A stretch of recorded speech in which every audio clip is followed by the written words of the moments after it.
What's up everybody, welcome back to my channel. I'm Derek. If you can see, I got a really bad tan line here. It was because last Saturday I was working as a CrossFit judge in the field.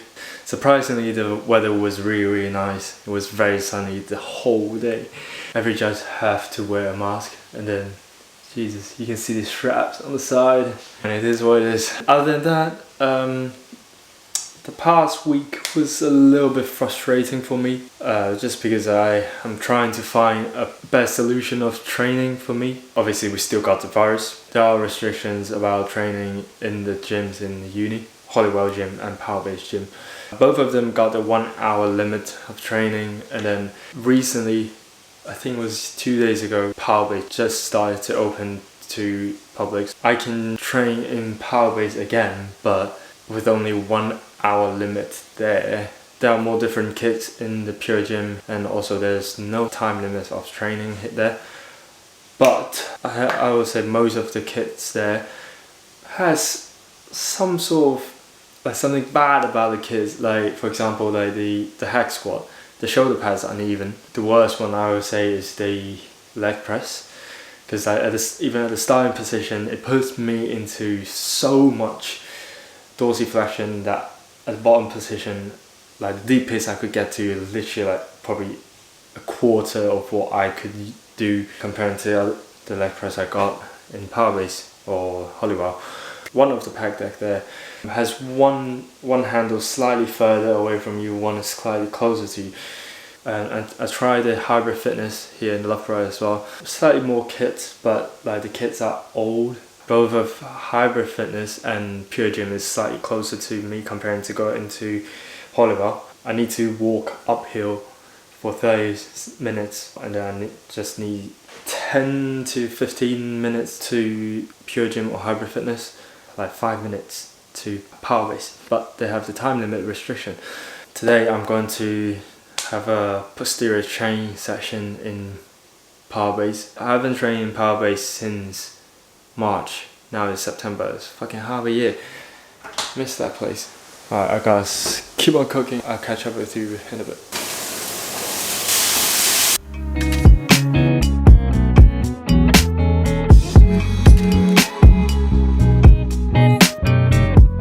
So here's the exercise breakdown of the training session. The first exercise, we got the lying hamstring curl. It's supposed to be a seated hamstring curl, but in Power Base we've only got the lying hamstring curl, and we are only doing one set for 8 to 12 reps. The reason why I have this exercise as the first exercise is because when your hamstring gets fatigued, it gets a little bit hard for you to fully contract your hamstring.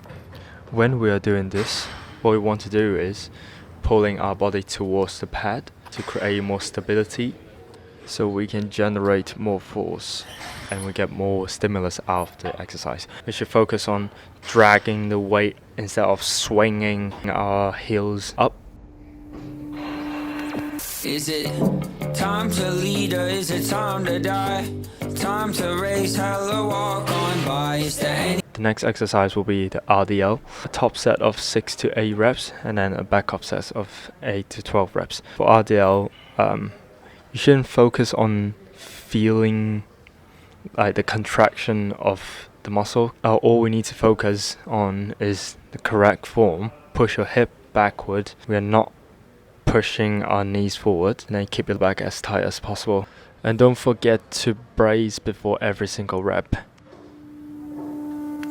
Is it time to lead or is it time to die?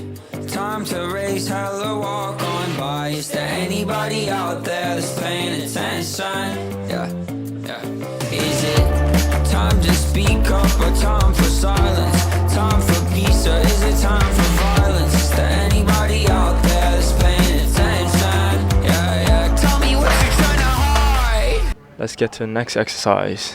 Chest supported row. A top set of 8 to 12 reps, and then a backup set of 15 to 20 reps.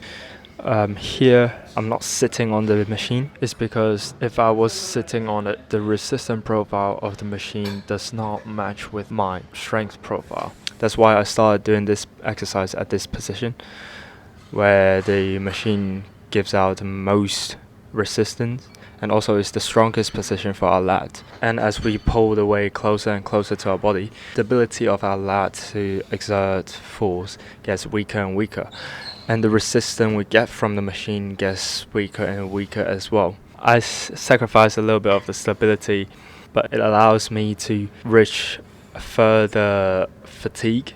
I give my lat a bit more stimulus. Otherwise, my last few reps will probably just turn into a half rep. And what you running from inside? 'Cause I got a surprise. We might not make it to the morning. So go on and tell me now.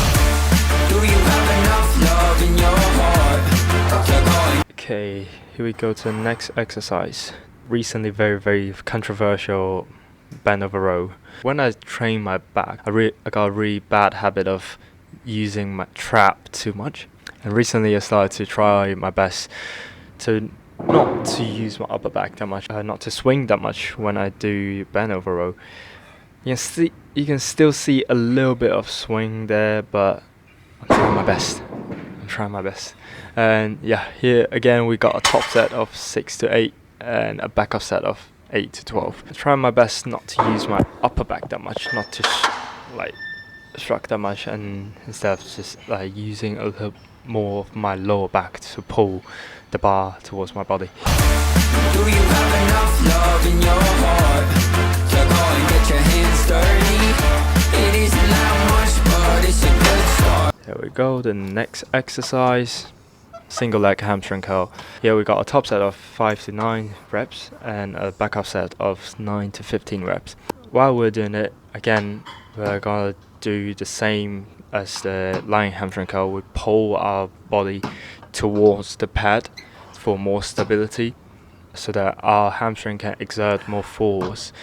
Yeah, again, we should focus on dragging the weight up instead of swinging our heels. So go and get your hands dirty.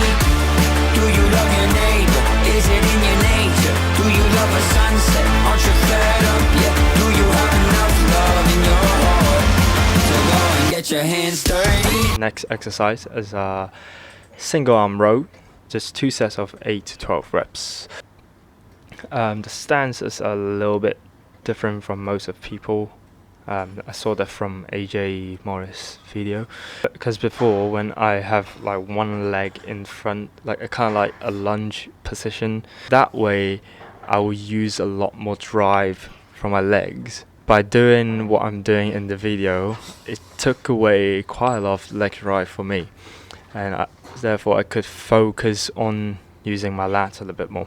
When you're doing single arm row, just think about pulling your elbow towards your hip. Go and get your hands dirty.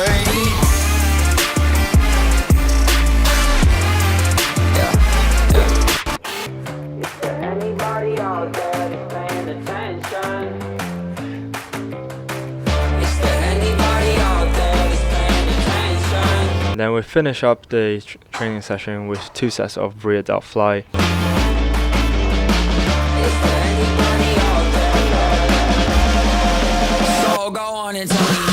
Yeah, and that's it for this video actually. Yeah, hope you guys enjoyed this video. If you got any question, please ask.